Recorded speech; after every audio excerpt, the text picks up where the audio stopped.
नमस्कार साथियों, M classes में मैं भानु प्रताप एक बार फिर से आप सभी का हार्दिक स्वागत करता हूं।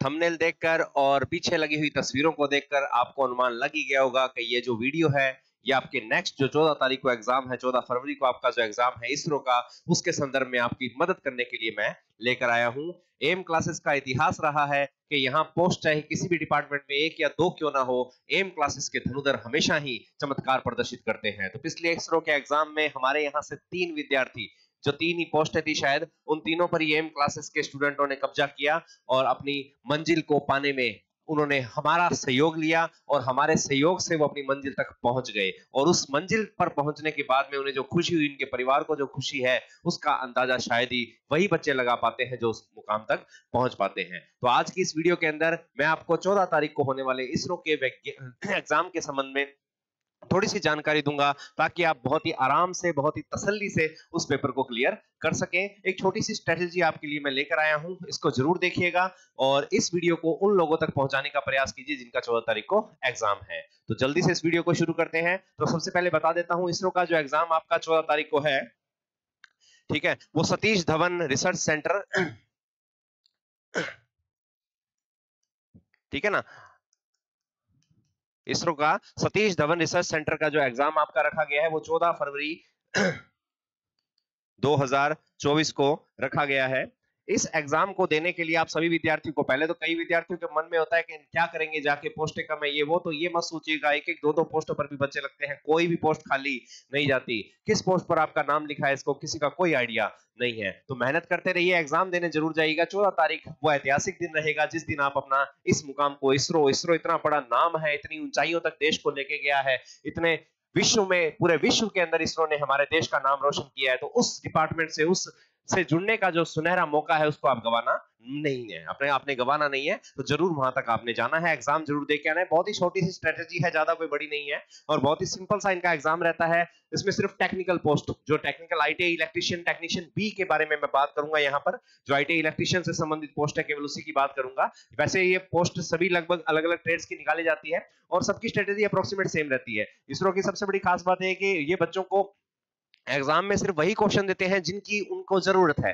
अगर एक व्यक्ति इलेक्ट्रीशियन पोस्ट से क्वालिफाइड है, इलेक्ट्रीशियन उसने ट्रेड ले रखी है, तो उसके एग्जाम में भी इलेक्ट्रीशियन के क्वेश्चन ही आएंगे। ये बहुत ही बढ़िया बात है। कोई उसे जीके से माथा नहीं मारना, कोई उसे मैथ से माथा नहीं मारना, सिर्फ अपनी ट्रेड पर फोकस करना है क्योंकि उन्होंने काम वही करवाना है। ये बहुत ही बढ़िया बात है इसरो की। मैं सभी जितने भी डिपार्टमेंट्स हैं उनसे भी यही गुजारिश करूंगा कि यदि आपको कोई ट्रेड स्पेशलिस्ट चाहिए तो कृपया करके जब आप एग्जाम ले तो उनके अंदर सिर्फ ट्रेड के ही प्रश्न डालें, जिससे उस बच्चे का भी कॉन्फिडेंस बढ़ेगा और आपको एक बेहतरीन व्यक्ति जॉब प्रोफाइल में, जॉब के लिए आपको प्राप्त होगा, जिसके द्वारा दी गई सेवाओं से आपका डिपार्टमेंट कभी भी नुकसान में नहीं जाएगा, उसकी वजह से किसी को नुकसान नहीं होगा। तो चलिए शुरू करें। तो एग्जाम आपका 14 तारीख को है। टाइमिंग सभी कॉल लेटर डाउनलोड हो चुके हैं, टाइमिंग सभी को पता लग गया है, अपने अपने सेंटरों पर जाने की व्यवस्था आप लोगों ने कर ली होगी। तो बात करते हैं इस एग्जाम की। तो इस एग्जाम के अंदर टोटल जो क्वेश्चन आएंगे वो आएंगे आपके 80। तो क्वेश्चनों की संख्या 80 है और सबसे बेहतरीन बात यह है कि जो टाइम दिया गया है वो बहुत ज्यादा है। टाइम है आपका 90 मिनट। कितने मिनट? 90 मिनट। 90 मिनट का टाइम 80 क्वेश्चनों को करने के लिए, और वो भी सिर्फ ट्रेड इलेक्ट्रीशियन थ्योरी या ट्रेड संबंधित प्रश्नों के लिए बहुत ज्यादा है। अगर इसको देखा जाए तो पर क्वेश्चन, प्रति क्वेश्चन आपको जो टाइम मिलता है वो मिलता है approximate 67.5 second, 67.5 second, approximate 68 second एक क्वेश्चन को करने के लिए। अभी पीजीसीएल का एग्जाम हुआ था तो उसमें 45-42 सेकंड भी मिले थे बच्चों को करने के लिए, लगभग उससे 1.5 गुना के अप्रोक्सीमेट आपको टाइम मिल रहा है। तो ये टाइम इतना ज्यादा है कि आप प्रत्येक क्वेश्चन को आराम से, तसल्ली से, एक बार नहीं, दो बार नहीं, 3 बार पढ़ के उत्तर दे सकते हो। और इसरो के पुराने पेपर यदि आपको चाहिए तो इसरो की वेबसाइट पर मिल जाएंगे, उनको आप देख सकते हो। लेकिन पुरानों से क्या है, हमें एक आइडिया लगता है, लेकिन भविष्य की तैयारी तो भैया आज के देख कर ही की जाएगी। पुरानों से सिर्फ अनुमान लगा सकते हैं कि हाँ भी पहले ऐसा हुआ था, आगे क्या होगा इसका किसी को कोई पता नहीं है। तो आपको एक क्वेश्चन करने के लिए जो 68 सेकंड के अप्रोक्सीमेट टाइम मिल रहा है उसका आप बेहतरीन फायदा उठाइए। पिछले अगर एग्जाम की बात करें तो एक एग्जाम मैं आपके लिए लेकर आया हूं। तो यहाँ पर ये एग्जाम है जो 4/6/2022 को हुआ था। ये भी आपका सतीश धवन स्पेस सेंटर का ही है, ठीक है ना। अब इसके अंदर जो क्वेश्चन आए इलेक्ट्रीशियन थ्योरी के, मैंने इसको देखा है, इनको देखा तो ज्यादा कोई टफ क्वेश्चन नहीं है। 80 क्वेश्चन आपके पेपर के अंदर है और 80 में से अप्रोक्सीमेट 70 क्वेश्चन ऐसे हैं जो नॉर्मल हैं। 10 क्वेश्चन ऐसे हैं जिनमें थोड़ी सी आपको मशक्कत करनी पड़ सकती है। 10 क्वेश्चनों के अंदर से 3 या 4 क्वेश्चन ऐसे हैं जो शायद आपको लैंग्वेज संबंधी समस्या दे जाए, जो शायद आपको समझ में नहीं आएंगे, हो सकता है आप उनको कर भी ना पाए, तो छोड़ देना है, हमें उनसे माथापच्ची नहीं करनी है।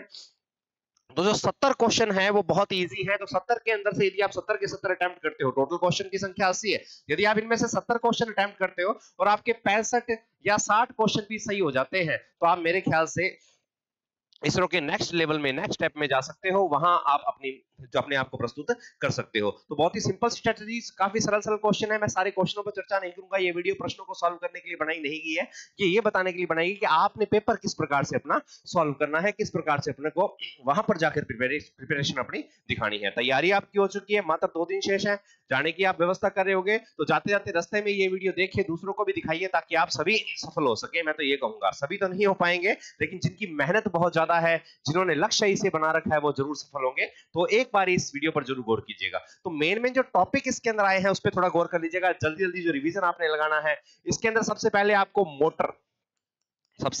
मोटर देखनी है। मोटर आपको चेक करनी है, एसीबी मोटर आपको देखनी है, डीसी एसी डीसी मोटरों से अप्रोक्सीमेट जो इसके अंदर प्रश्न आ रहे हैं, वो पिछले अगर एग्जामों की तुलना की जाए, मैं मानता कि चलता हूं कि पिछले एग्जामों से कभी तुलना नहीं करनी चाहिए, क्योंकि भविष्य में क्या होगा उसे हमें पता नहीं है, लेकिन एक अनुमान यदि हम लेके चले तो मोटर के अप्रोक्सीमेट क्वेश्चन जो है वो 10 से 15 के बीच में क्वेश्चन मोटरों से आ रहे हैं, ध्यान रखना। उसके बाद में बात करेंगे नेक्स्ट ट्रांसफार्मर के यदि क्वेश्चन की बात करें तो कम से कम 5 या 6 क्वेश्चन हम कह सकते हैं कि ट्रांसफार्मर के आ सकते हैं, 1-2 भी आ सकते हैं, 3-4 भी आ सकते हैं, ये अनुमानित है। तो आप इन टॉपिकों पर ज्यादा फोकस करना। उसके बाद में आपकी जो मापक यंत्र है, मेजरिंग इंस्ट्रूमेंट है, इनसे भी लगभग 3 या 4 क्वेश्चन आपके आ सकते हैं। इस प्रकार से आप इसको तैयार कर सकते हो। तो जहां पर परसेंटेज देखा जाए ज्यादा रहेगा प्रश्नों का, तो उन टॉपिकों पर एकदम से तुरंत रिवीजन आप इस समय कर रहे होगे, तो उस पर ज्यादा फोकस रखना और इन्हीं प्रश्नों को जिन पर आपकी पकड़ बड़ी है उनको करने का प्रयास करना। उसके बाद में बात करें मापक यंत्रों के बाद में, तो प्रदीप्ति के भी प्रश्न आते हैं, लेकिन प्रदीप्ति के प्रश्नों की संख्या एक या मात्र कितनी है, 2 है, और वो इतने इजी होते हैं कि आप बिना तैयारी के भी शायद उसको दे सको। जितना आपने पढ़ लिया है, जितनी आपने तैयारी कर ली है, तो उसके अकॉर्डिंग आप इसको सॉल्व कर सकते हो। उसके बाद में बात आती है एसी थ्योरी की। एसी थ्योरी के अप्रोक्सीमेट जो प्रश्न आते हैं वो 4 से लेके 5 या 6 के बीच में आपके आ सकते हैं। सेम इतने ही क्वेश्चन आपके डीसी थ्योरी के 4 से लेके 6 के बीच में आपके डीसी थ्योरी के क्वेश्चन आ सकते हैं। तो एसी मोटर, डीसी मोटर होगी, ट्रांसफार्मर हो गए, मापक यंत्र हो गए, प्रदीप्ति हो गया, एसी डीसी थ्योरी होगी। उसके बाद में टॉपिक बचते हैं आपके पारेषण व वितरण के। उत्पादन, पारेषण व वितरण, उत्पादन, पारेषण और वितरण। उत्पादन, पारेषण और वितरण के जो क्वेश्चन का जो रहेगा रेशो, वो अप्रोक्सीमेट 5 क्वेश्चन के आसपास आपके आ सकते हैं, 4 या 5 क्वेश्चन इसके हो सकते हैं। उसके बाद में आपके टूल्स हैं, जैसे ठीक है, सुरक्षात्मक सावधानियां हैं, जो बेसिक कॉन्सेप्ट है आपका, उससे जुड़े हुए भी कोई 5-7 क्वेश्चन आपके इसके अंदर पेपर में आते हैं, ज्यादा मुश्किल नहीं है। न्यूमेरिकल्स की बात करें, न्यूमेरिकल की बात करें तो न्यूमेरिकल से रिलेटेड क्वेश्चन जो मैक्सिमम नंबर ऑफ न्यूमेरिकल आपके कितने आ सकते हैं, 5 आ सकते हैं। तो इससे ज्यादा नहीं आएंगे, कम ही आने की संभावना है। पुराने पेपर को देखें, पुराने को देखें तो 5 से कम ही आए हैं, लेकिन आप मान के चलिए कितने आ सकते हैं। उसके बाद में एक सबसे महत्वपूर्ण चीज बचती है, वो है इलेक्ट्रॉनिक्स। इलेक्ट्रॉनिक्स से इस पेपर के अंदर, इस पेपर में जो क्वेश्चन आ रहे हैं वो अप्रोक्सीमेट 6 से लेकर 10 तक क्वेश्चन आ रहे हैं, किसके, इलेक्ट्रॉनिक्स के। तो मेन फोकस आपका इन टॉपिकों पे रहना चाहिए, इनसे जुड़े हुए प्रश्न सबसे ज्यादा आते हैं। और उसके बाद में जो छोटे मोटे आपके जो बच्चे हैं मोटर में, हाँ, मोटरों के अंदर एक और मोटर आप याद रखना, सिंक्रोनस मोटर। सिंक्रोनस मोटर से संबंधित 2-3 प्रश्न आपके आए जाते हैं, तो 2 या 3 प्रश्न हम नहीं छोड़ेंगे, ध्यान रखना। एसी थ्योरी की बात करें तो पावर फैक्टर से जुड़ा हुआ एक आधा प्रश्न इसके अंदर 100% आएगा, तो आप उस चीज पर जरूर फोकस करना भी। तो टाइम बहुत ज्यादा है, एक प्रश्न को करने के लिए आपको 68 सेकंड मिल रहे हैं, आपको मात्र 80 प्रश्न अटेम्प्ट करने हैं, और बहुत ही सरल रूप से आप ये कर सकते हो, बस जल्दबाजी नहीं करनी। समय बहुत ज्यादा है, ये इतना समय इलेक्ट्रिकल या किसी भी ट्रेड के प्रश्न में पर प्रश्न पर टाइम अभी रेशो अभी तक किसी भी डिपार्टमेंट में नहीं है, ध्यान रखना। जितने भी एग्जाम हो रहे हैं उनके अंदर इतना ज्यादा टाइम एक क्वेश्चन को करने के लिए अब तक नहीं मिल रहा है, तो ये टाइम बहुत ज्यादा है। इस टाइम का बढ़िया तरीके से फायदा उठा सकते हो। यदि पहली बार में पढ़ने पे कोई प्रश्न आपको बिल्कुल भी समझ में नहीं आता तो उसको इग्नोर करो, नेक्स्ट पे आ जाओ। पेपर को मैं तो कहता हूं इतने समय के अंदर, 90 मिनट के अंदर 80 क्वेश्चनों को जब आप पढ़ोगे तो कम से कम पेपर को 3 बार आप पढ़ सकते हो। ये इतना ज्यादा टाइम है, जिस बच्चे की तैयारी बहुत ही बढ़िया है वो उस पेपर को 3 बार पढ़ सकता है। उसके बाद में बात की जाए कि आपका क्या रेशो रहेगा। तो इन्होंने एक रेशो बना रखा है कि इतने नंबर मिनिमम कम से कम आपको लाने पड़ेंगे, और वो टारगेट आपके दिमाग में मेरे ख्याल से तो नहीं होना चाहिए। तो ये मान के चलो हमें तो नंबर उससे ज्यादा ही लाने हैं। तो टोटल जो क्वेश्चन है आपके वो 80 क्वेश्चन है। 80 क्वेश्चनों के अंदर जो जनरल कैटेगरी है उनके लिए इन्होंने कहा है कि आपके 32 क्वेश्चन सही होने चाहिए मिनिमम, तब जाके आप नेक्स्ट लेवल में जाओगे। यदि सारे कैंडिडेटों में से कोई भी 32 प्रश्न नहीं कर पाया, 32 प्रश्न सही नहीं कर पाया, तो शायद ये वैकेंसी जो है वो रद्द हो जाएगी और इसके अंदर कोई भी क्वालिफाइड नहीं होगा। 32 कम से कम आपको सही करने हैं। 32 क्वेश्चन यानी कि अप्रोक्सीमेट जो है वो पेपर के क्वेश्चनों का परसेंट बनता है कितना, 40%। उसके बाद में जो रिजर्व कैटेगरी है, रिजर्व कैटेगरी के लिए जो रेशो रखा गया है वो रखा गया 24 प्रश्नों का। 24 प्रश्न यानी कि अप्रोक्सीमेट जो परसेंटेज बनता है वो कितना है, वो 30% है भी। तो 40% जनरल कैटेगरी के लिए और 30% जो रिजर्व कैटेगरी है, SC ST OBC है, उनके लिए प्रश्नों का रेशो रखा गया कि 80 में से इतने क्वेश्चन आपके सही होने चाहिए। तो मेरे हिसाब से तो ये टारगेट आपके दिमाग में होना ही चाहिए। हमें 80 में से जो टारगेट रखना है वो हमारा होगा 65 क्वेश्चन से लेके 70 प्रश्नों के बीच हमारे सही होने चाहिए। 65 से 70, क्योंकि नाम बड़ा है, बहुत बड़ा है, पोस्टें बहुत ही कम है। अभी एक वैकेंसी इसरो में हाल ही में आई है, उसमें भी फॉर्म अप्लाई कीजिए। 13 पोस्ट इलेक्ट्रिशियन ट्रेड की, और बाकी बहुत सारे ट्रेडों की पोस्टें थोड़ी थोड़ी है, लेकिन आपको तो एक ही चाहिए। उस एक पोस्ट पर लक्ष्य बनाते हुए अपने टारगेट तक जरूर पहुंचेंगे, ये मेरी उम्मीद है। अभी तो ये आपका एक दिमाग में आपके चीजें डाली गई है। ये थोड़ा सा डर भी होता है कि 32 नहीं आएंगे, ये नहीं, तो बहुत आसान है। टारगेट बड़ा रखिए भी अपना, अपने लक्ष्य को हमेशा क्या रखिए, बहुत ही ऊंचा।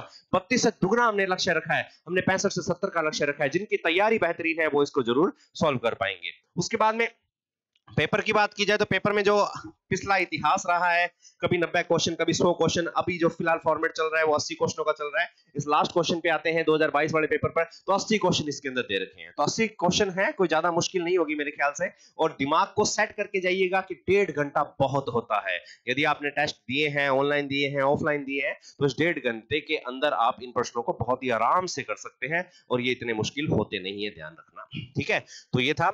अगर आप हमसे जुड़ना चाहते हैं, एम क्लासेस से जुड़ना चाहते हैं, हमारी मदद लेना चाहते हैं किसी भी वैकेंसी के संदर्भ में, IT इलेक्ट्रिशियन संबंधित, थ्योरी संबंधित किसी भी चीज के बारे में आपको समस्या हो, तो आप हमारी एप्लीकेशन से जुड़ सकते हैं। आप हमारे कॉन्टैक्ट नंबर पर संपर्क कर सकते हैं। हमारे बैच ऑफलाइन व ऑनलाइन दोनों ही मोड पर आपको हमेशा मिलते रहेंगे। तो ये था इसरो से संबंधित आपका एक महत्वपूर्ण वीडियो। इस वीडियो में यदि आपको कोई समस्या लगती है तो आप हमें कमेंट करके बता सकते हैं। यदि आपको एग्जाम संबंधित कोई परेशानी है तो उसके बारे में भी हम डिस्कस कर सकते हैं। तो मिलेंगे एक और वीडियो के अंदर एक नए टॉपिक के साथ। इस वीडियो में बस इतना ही। आपको सभी को शुभकामनाएं, हार्दिक शुभकामनाएं अपने इसरो के एग्जाम की। मिलते हैं नेक्स्ट वीडियो के अंदर, तब तक के लिए नमस्कार, जय हिंद, जय भारत।